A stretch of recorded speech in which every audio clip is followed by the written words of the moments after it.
आपको पता है जब गुरु गोविंद सिंह की मौत हो गई तो गुरु गोविंद सिंह के शिष्य बंदा बहादुर सिखों के नेतृत्व किए, यानी कि आफ्टर द डेथ ऑफ गुरु गोविंद सिंह बंदा बहादुर लीड द सिख मूवमेंट। और इन सिखों में जो बंदा बहादुर थे उनका नाम था लक्ष्मण देव। ध्यान से सुनेंगे, आप सुनिएगा, नोट कीजिएगा। लक्ष्मण देव थे, इनका असली नाम था लक्ष्मण देव। और इसी बंदा बहादुर को 1716 में फर्रुख सियर ने मरवा दिया था। ठीक है, फर्रुख सियर ने बंदा बहादुर की हत्या करवा दी थी 1716 में। फर्रुख सियर की हत्या कराने के बाद की कहानी क्या है?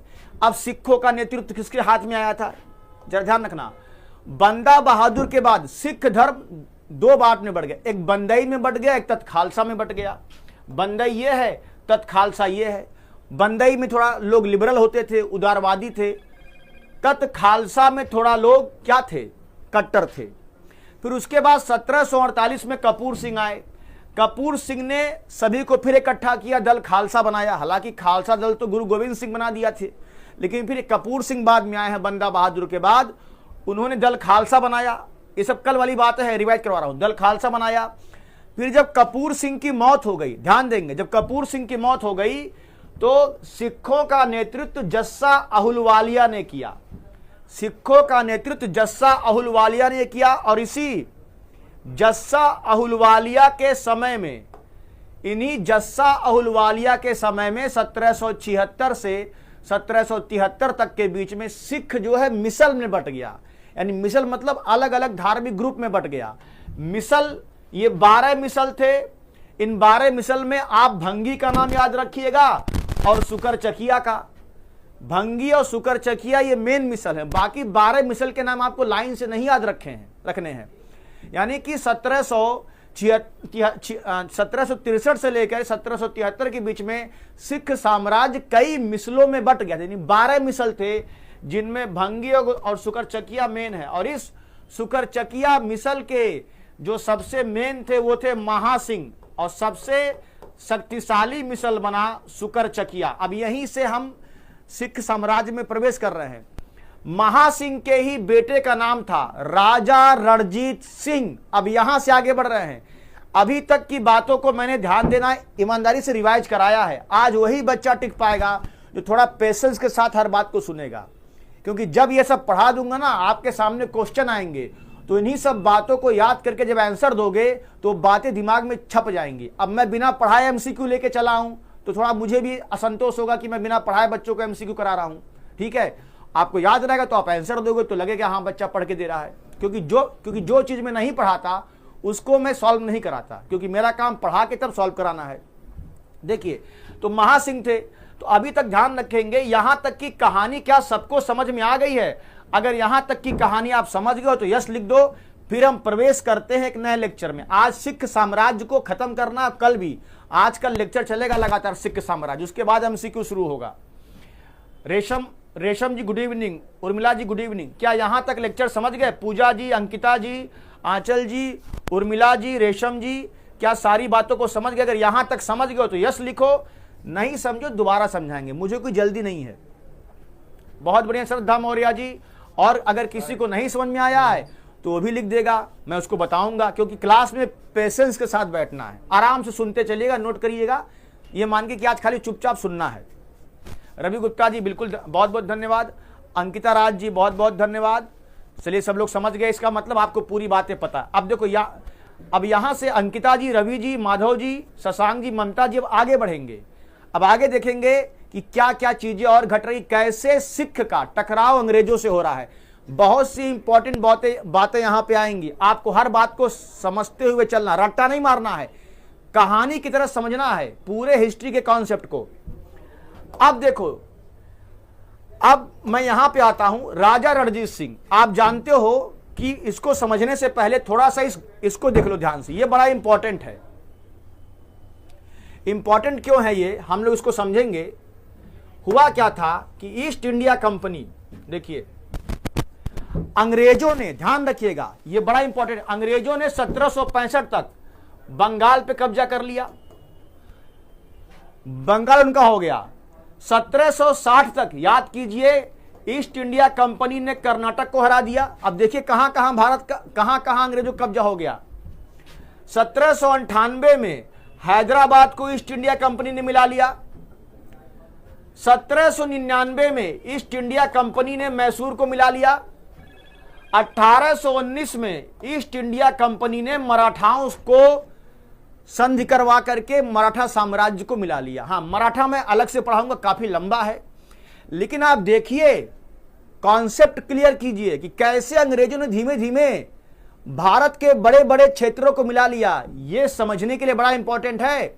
रट्टा मारना कौन सा युद्ध कब हुआ था वो अलग बात है, लेकिन यह कॉन्सेप्ट को दिखाता है कि आखिर राजा रणजीत सिंह का साम्राज्य बीच में इतना मजबूत कैसे हो गया। क्योंकि देखो, अंग्रेज इन सब जगहों पे इन्वॉल्व थे। अंग्रेजों ने बंगाल को भी जीता 1765 में, कर्नाटका यानी वांडीवास के युद्ध में फ्रांसीसियों को हरा करके कर्नाटक कब्जे में कर लिया। 1798 तक हैदराबाद कब्जे में कर लिया था, ठीक है।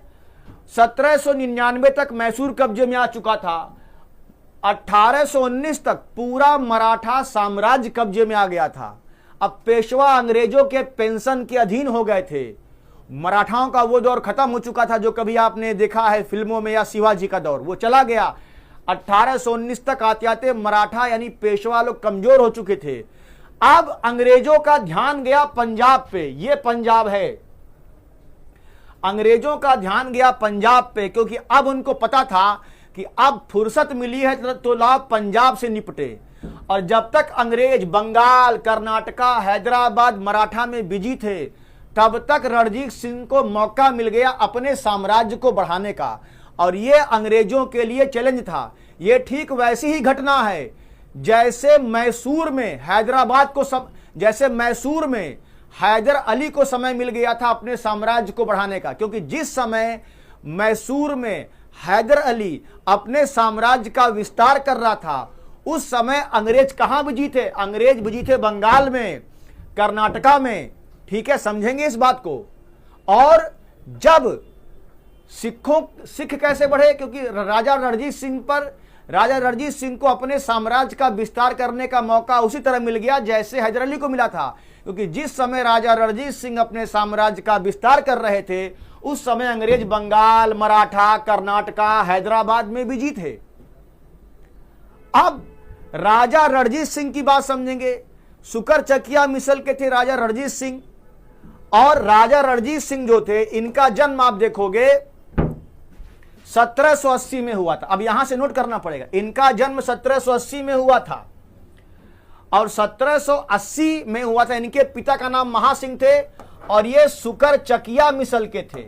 सुकर चकिया मैंने बता दिया है, ये सिखों का मिसल था जो 12 मिसल थे। सुकर चकिया मिसल के राजा रणजीत सिंह थे, और रणजीत सिंह के पिता का नाम महासिंह, माता का नाम राजकौर था। हाँ, एक कहानी है कि रणजीत सिंह को चेचक हुआ था, स्मॉल पॉक्स, उस चेचक की वजह से इनकी बाईं आंख खराब हो गई थी। अभी इनका पिक्चर आएगा, ध्यान से पेशेंस के साथ हर बात को समझेंगे, बहुत सारे फैक्ट हैं इसमें। चेचक के कारण इनकी बाईं आंख खराब हो गई थी, तो थोड़ा इनका एक आंख खराब था। लेकिन ये एक आंख खराब होते हुए भी अपने शारीरिक कमजोरी को इन्होंने कभी हावी नहीं होने दिया। सीखने की भी बात है कि एक व्यक्ति जिसका आंख खराब है, फिर भी उसने भारत में ऐसी मजबूत सेना बनाई, ऐसा मजबूत शासन बनाया कि खुद ब्रिटिश गवर्नर जनरल को कहना पड़ा कि पूरे एशिया में अंग्रेजों के बाद अगर किसी की सेना सबसे मजबूत है तो रणजीत सिंह की मजबूत है। रणजीत सिंह ने अपने शारीरिक कमजोरी को कभी अपने ऊपर हावी नहीं होने दिया। तो यह भी मैसेज है, अगर कोई थोड़ा फिजिकली वीक है तो सफल होने से उसको कोई रोक नहीं सकता, अगर उसकी सोच में सफलता है, वरना छोटी सी कमी भी आपके ऊपर हावी हो सकती है। ठीक है, चलिए, तो राजा रणजीत सिंह एक बात सीखिएगा, एक आंख नहीं होते हुए भी ये भारत के सबसे शक्तिशाली राजाओं में गिने जाते हैं। टीपू सुल्तान, हैदर अली, मराठाओं के बाद रणजीत सिंह का भी नाम आता है। ठीक, चलिए, तो इतनी बातें मैंने बता दी। अब चलिए देखिए, रणजीत सिंह का जन्म 1780 में हुआ था। 13, लगभग कहीं कहीं 12 भी दिया है।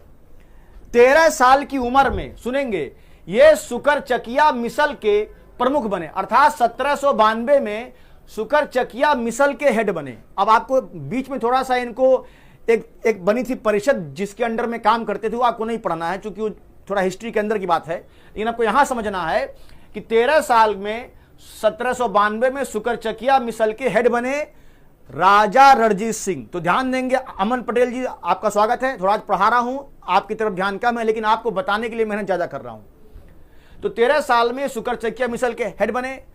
अब देखो, आपको पता होगा कि एक बड़ा फेमस आक्रमणकारी था, क्वेश्चन भी आएंगे अभी बीच में, अहमद शाह अब्दाली। अहमद शाह अब्दाली के उत्तराधिकारी का नाम था जमान शाह। बड़ा इंपॉर्टेंट है, ध्यान देना। अहमद शाह अब्दाली के उत्तराधिकारी का नाम जमान शाह था। अब जरा मुझे बताओ, अहमद शाह अब्दाली ने भारत पे कितनी बार आक्रमण किया है, तब हम बताएंगे जमान शाह का रणजीत सिंह से क्या संबंध है। मुझे बताओ, अमन पटेल जी जय हिंद, आंचल मौर्य जी बताइए, ये अहमद शाह अब्दाली ने भारत पे कितनी बार आक्रमण किया है? अहमद शाह अब्दाली ने भारत पे कितनी बार आक्रमण किया है? आंसर का वेट कर रहा हूं। अमन जी, आंचल जी, रवि जी, माधव जी, शशांक जी, ममता जी, श्रद्धा जी, रेशम जी, अंकिता जी, यशवीर जी जवाब देंगे। अहमद शाह, बहुत बढ़िया, नंबर 1 पे 17 बार। अरे भैया गड़बड़ हो गया, 17 बार तो महमूद गजनबी हैं, 17 बार नहीं है। कुछ लोग 8 लिख रहे हैं, 8 नहीं है, 8 आपने कहीं सर्च किया होगा तब 8 बता रहा होगा। सही मायने में 7 बार है। क्यों गड़बड़ कर रहे हो? 8 मत करो, गूगल वाला मत देखो, थोड़ा गड़बड़ है वो। 7 बार अटैक किया है, क्योंकि किताबों में ऑफिशियली 7 ही माना गया है, ठीक है। और ना हो तो मैं अपने इतिहास के विशेषज्ञ अमित गुप्ता सर से भी कंफर्म करवा देता हूं। सर कितनी बार है? हाँ 7 बार है, 8 नहीं, 8 गूगल पे दिखा रहा है, लेकिन 7 ही है, ठीक है, ध्यान रखेंगे। ऑफिशियली 7, ठीक है, इसको 7 ध्यान रखेंगे। तो 7 बार आक्रमण किया था किसने? अहमद शाह अब्दाली ने। 8 मत भूलिएगा, गड़बड़ हो जाएगा, ठीक है, 7 बार, ठीक है, चलो कोई बात नहीं। उसी अहमद शाह अब्दाली का उत्तराधिकारी था जमान शाह, ध्यान रखिए। और पता है अहमद शाह अब्दाली के पहले भारत पे किसने आक्रमण किया था? कोई बताएगा? अहमद शाह अब्दाली के पहले भारत पे किसने आक्रमण किया था? मैं वेट कर रहा हूं। 2 लोग हैं जो आए थे ईरान से, ठीक है, जरा बताओ। यशवीर जी बहुत सही। अहमद शाह अब्दाली के पहले भारत पे किसने आक्रमण किया था? जल्दी बताओ। अहमद शाह, और दोनों ईरान से थे, इतना हिंट कर दिया है।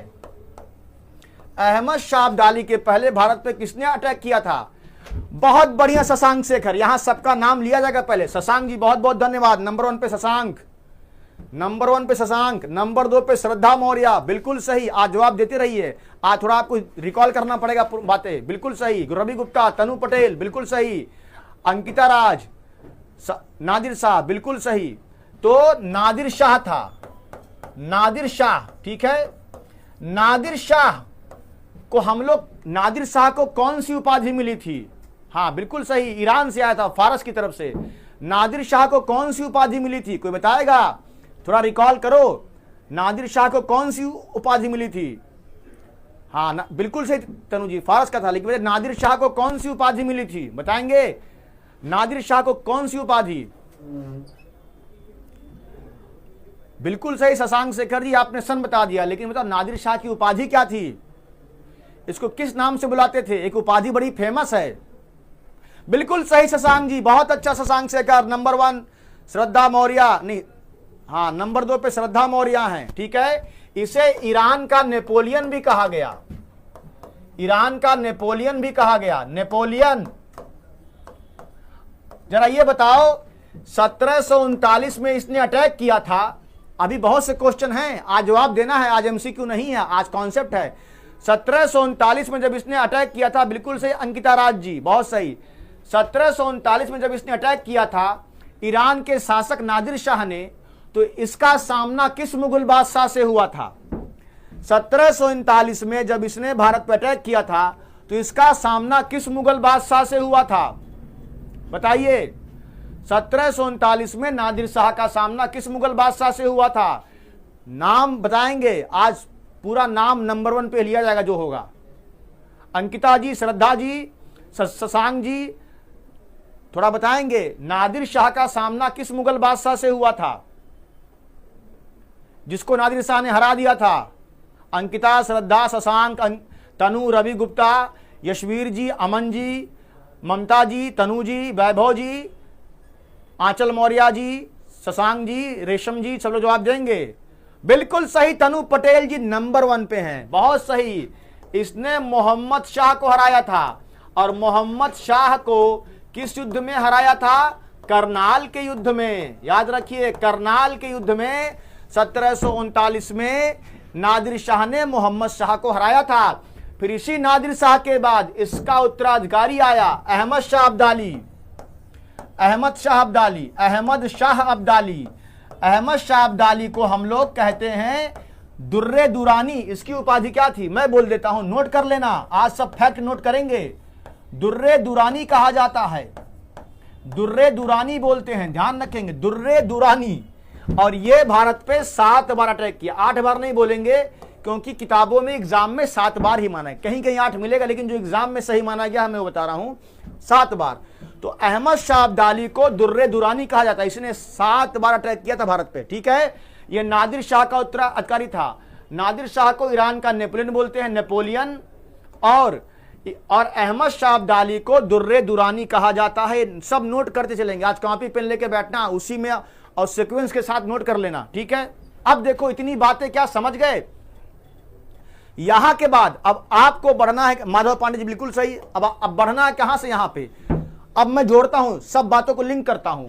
उसी नादिर शाह का उत्तराधिकारी था कौन? जमान शाह। उसी नादिर शाह का नादिर शाह कह रहे हैं अहमद शाह अब्दाली, क्योंकि नादिर शाह के बाद ईरान में आया अहमद शाह अब्दाली। उसी अहमद शाह अब्दाली का उत्तराधिकारी था जमान शाह। और ये जो जमान शाह था ये अफगानिस्तान तक कब्जा कर चुका था, ठीक है। तो ये था। अब देखिए, अब इसी जमान शाह ने जो अहमद शाह अब्दाली का उत्तराधिकारी था 1796 में और 1799 में पंजाब पर अटैक किया था। अब ध्यान से सुनना, इधर 1780 में राजा रणजीत सिंह का जन्म हो चुका है। 1792 तक राजा रणजीत सिंह सुकरचकिया मिसल के हेड बन चुके हैं और पंजाब उनके हाथ में है। और उसी समय 1796 से लेकर 1799 तक 2 बार, 96 में 99 में जमान शाह ने भारत पर अटैक किया, खासकर कहां? पंजाब में। तो बताते हैं एक बार आया था तो राजा रणजीत सिंह ने हरा दिया, दूसरी बार आया था तो वो हारा नहीं था। हुआ क्या था कि दूसरी बार वो बिना लड़े ही लौट गया। क्यों लौट गया? दूसरी बार बिना लड़े इसलिए लौट गया क्योंकि उसके ईरान में कोई मतलब विद्रोह हो गया था, तो उस विद्रोह को संभालने के लिए उसे लौटना पड़ा। और जब वो लौट रहा था तो उसकी तोपें जो हैं, अपने साथ जो तोप लाया था वो वहीं चिनाब नदी में फंस गई थी। ध्यान रखेंगे, जमान शाह जो तोपें लाया था वो चिनाब नदी में फंस गई थी, ठीक है। तो ये डॉक्यूमेंट लिखा है जमान शाह आंतरिक विद्रोह की वजह से लौट गया। 1700, ध्यान से सुनना भाई, पेशेंस के साथ, 1799 में जमान शाह जब पंजाब पर अटैक किया तो उसे लौटना पड़ गया क्योंकि उसके यहां पर जहां वो शासन करता था वहां आंतरिक विद्रोह हो गया। और जब वो लौट रहा था तो लगभग 12 तोपें उसकी चिनाब नदी में फंस गई। चिनाब वही सतलज की सहायक नदी। तो फिर नादिर, ये आपके जमान शाह को विश्वास नहीं था कि ऐसा भी उसके साथ होगा। इसी रणजीत सिंह ने उन तोपों को निकलवा करके जमान शाह को वापस दे दिया। ये जमान शाह के लिए बहुत सरप्राइजिंग था कि जिस व्यक्ति पे मैं अटैक करने गया था उसने मेरी तोपें ईमानदारी से वापस करा दी। और उस समय तोप समझिए आज की मिसाइल हैं, जिसके पास तोपें होती थी उसको युद्ध में हराना आसान काम नहीं था। आप देखेंगे अहमद शाह अब्दाली ने इन्हीं तोपों का प्रयोग करके लगभग भारत में बड़े बड़े युद्ध जीते थे। तो ये तोपें तो अहमद शाह अब्दाली भी इस्तेमाल करके भारत में बड़े बड़े युद्धों को जीता है। तो अगर रणजीत सिंह चाहते तो उन तोपों को रख लेते, अपनी सेना को मजबूत कर लेते, मगर रणजीत सिंह ने एक राजा होने का परिचय दिया और उन्होंने कहा कि नहीं, ये तोपें किसकी हैं? जमान शाह की हैं, वापस कर दो। तो जब जमान शाह ने यह देखा तो उसके अंदर की दुश्मनी गायब हो गई। देखिए ये भी होता है, अपने दुश्मन को जीतने का यह भी तरीका होता है कि जमान शाह एक शक्तिशाली था, उसको लगा कि मेरी तोपें वापस नहीं आएंगी, लेकिन राजा रणजीत सिंह ने तोपों को वापस करके अपने बड़े हृदय का परिचय दिया। और जमान शाह इससे इतना खुश हुआ कि उसने रणजीत सिंह को लाहौर थमा दिया। इंपॉर्टेंट पॉइंट कि जमान शाह इससे इतना खुश हुआ कि उसने रणजीत सिंह को लाहौर दे दिया और साथ में रणजीत सिंह को राजा की उपाधि दी। ये आप पढ़िएगा, याद के लिए मैं लिखा, बाकी मैं जो समझा मुझे सुनने के बाद तब वहां देखना। और राजा रणजीत सिंह को इसी जमान शाह ने राजा की उपाधि दी और लाहौर दे दिया, और लाहौर बन गई राजा रणजीत सिंह की राजनैतिक राजधानी। ध्यान रखिएगा, यानी लाहौर जमान शाह के कब्जे में था जो आज पाकिस्तान में है, उस लाहौर को जमान शाह ने राजा रणजीत सिंह को दे दिया, यानी राजा रणजीत सिंह के कंट्रोल में लाहौर भी आ गया, लाहौर तक उनकी सीमा फैल गई। तो आप यहां समझ रहे हैं कि कैसे रणजीत सिंह के शासन का विस्तार हो रहा है। तो जमान शाह की तोपे लौटाने की वजह से रणजीत सिंह को यह फायदा हुआ कि जमान शाह ने रणजीत सिंह से अपना मित्रता बनाया और लाहौर दे दिया, और लाहौर देने के बाद इसी जमान शाह ने रणजीत सिंह को राजा की उपाधि दी थी।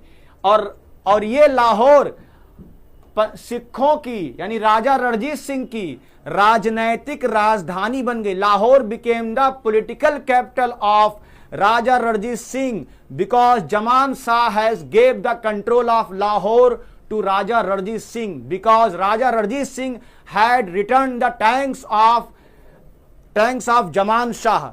It melted the heart of Jaman Shah. That's why Jaman Shah gifted Lahore to Raja Ranjit Singh. And in this way we can say the empire of the Raja Ranjit Singh extended up to Lahore. क्या मेरी बात यहां तक समझ गए? समझ गए तो भाई यस लिखो, बड़ी मेहनत कर रहा हूं, यस लिखिएगा अगर समझ गए यहां तक। गुड इवनिंग अभिषेक जी, शशांक जी, अगर यहां तक समझ गए हो, यहां तक मैंने टिक किया, इसके आगे मत पढ़िएगा। अगर यहां तक समझ गए हैं तो आप यस लिख दीजिए, अगर नहीं समझे तो फिर से बताऊंगा। जिसको पेशेंस है वही क्लास में टिक पाएगा। आज एमसीक्यू नहीं है, आज कॉन्सेप्ट है। चलिए, क्या आप मेरी बात यहां तक समझ गए हैं? अगर समझ गए तो यस लिख दीजिए। तनु जी भी समझ गए, बहुत अच्छा तनु जी। श्रद्धा मौर्य बिल्कुल सही, यहां तक समझना है, अभी आगे नहीं, एक सीक्वेंस में चलना है जैसे क्लास में पढ़ते हैं।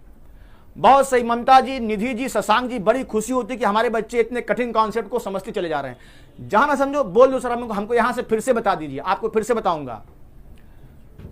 तनु पटेल जी धन्यवाद। तनु जी, अभिषेक सिंह, वैभव राय, माधव जी बिल्कुल सही। आराम से पढ़ेंगे, आराम से बैठ के कहानी का आनंद लीजिए और भारत के इतिहास को अपने अंदर समा लीजिए, ताकि कॉन्सेप्ट क्लियर होगा तो आगे जितने भी क्वेश्चन आप पाएंगे आरओ में, यारो में, कहीं पाएंगे तो दिमाग आपका कहानी पे लौट आएगा। ये यशवीर जी बहुत बहुत धन्यवाद। चलिए, अगर यहां तक समझ गए हैं तो अब यहां से आगे बढ़ते हैं, कहानी की तरह, पिक्चर की तरह समझेंगे। देखो, अमन पटेल जी बहुत बहुत धन्यवाद। यहां पे आप देखते रहिए, लेकिन मैं जो बोल रहा हूं उसको सुनिए। ये तो मैंने लिखा कि ताकि मुझे लिखना ना पड़े, क्योंकि बहुत सी बातें आप भूल जाएंगे, तो मैं इस पे कम देख रहा हूं, आपकी तरफ अधिक देख रहा हूं। तो जहां डाउट हो आप यहां पे देख लीजिएगा, बाकी मैं आपको समझा रहा हूं। सुनने पे ध्यान दीजिए, कहानी की तरह से। मैं एक बात को कई बार रिपीट करूंगा, तो कृपया करके पेशेंस के साथ बैठिएगा। जिनको हड़बड़ी है वो नहीं बैठ पाएंगे। चलिए, रवि गुप्ता जी, रोहित जी, अमन जी, माधव जी, यशवीर जी, बहुत बहुत धन्यवाद। सबको समझ में आ गया, बिल्कुल सही अभिषेक जी। चलिए, अब थोड़ा रिपीट कर लेते हैं। 1780 में रणजीत सिंह का जन्म हुआ। जब इनका जन्म हुआ तो 1792 में ये सुकरचकिया मिसल के हेड बने। सुकरचकिया सबसे मजबूत मिसल था। सुकरचकिया के जब ये हेड बने तो इनका सामना हुआ जमान शाह से। जमान शाह से 1796 में हुआ, 1799 में हुआ, लेकिन उसी बीच जमान शाह 1799 में इनको हराने आया। वो लौट गया। लौटते समय उसकी तोपें चिनाब नदी में फंस गई थी। राजा रणजीत सिंह ने वापस कर दिया। जमान शाह खुश हो गया, लाहौर दे दिया और साथ में राजा रणजीत सिंह को राजा की उपाधि दे दी। बस यही ध्यान रखना है। अब बढ़ते हैं आगे की कहानी, कैसे रणजीत सिंह अब और फेमस होंगे। जब रणजीत सिंह जमान शाह के जब जमान शाह का बल मिल गया रणजीत सिंह को, लाहौर मिल गया, राजा की उपाधि मिल गई, यानी इतना मजबूत शत्रु उनका मित्र बन गया, तब रणजीत सिंह ने भंगी मिसल यानी सुकरचकिया मिसल के बाद सबसे मजबूत मिसल था भंगी। रणजीत सिंह ने 1805 में भंगी मिसल पे अटैक किया और भंगी मिसल पे अटैक करके अमृतसर को भी कब्जे में ले लिया। अब देखो, कहां लाहौर, कहां अमृतसर, यानी राजा रणजीत सिंह के कब्जे में लाहौर भी आ गया, अमृतसर भी आ गया। अमृतसर भंगी मिसल के हाथों में था। 1805 में इसी भंगी मिसल को हरा करके रणजीत सिंह ने अमृतसर पे कब्जा कर लिया और अमृतसर बन गई क्या सिखों की धार्मिक राजधानी। ये वही अमृतसर है जिसकी स्थापना किसने किया था, ये वही अमृतसर है जिसकी स्थापना किया था। याद करो, अमृतसर की स्थापना सबको पता होगा, मैंने बताया था अमृतसर की स्थापना जो अकबर द्वारा दिए गए 500 बीघा जमीन पे बनी थी। ठीक है, इसी अमृतसर की स्थापना हुई थी और इसी अमृतसर जो कि भंगी मिसल के कब्जे में था, और इस अमृतसर को कब्जे में ले लिया रणजीत सिंह ने भंगी मिसल को हरा करके। तो लाहौर से अमृतसर तक रणजीत सिंह का साम्राज्य फैल गया। तो याद रखिए कितने आप गहराई से बातों को समझ रहे हैं, किस तरह रणजीत सिंह का एरिया बढ़ता चला। यानी 1805 तक रणजीत सिंह लाहौर पर अमृतसर तक कब्जा कर चुके थे। ठीक है, बिल्कुल सही वैभव राय जी। मियां मीर ने हरमंदिर साहब की नींव रखी थी और अमृतसर तो किसने बसाया था ये तो आपको पता होगा, मुझे बताने की जरूरत नहीं है अमृतसर, क्योंकि ये 500 बीघा जमीन जो दी गई उस पर बसा था।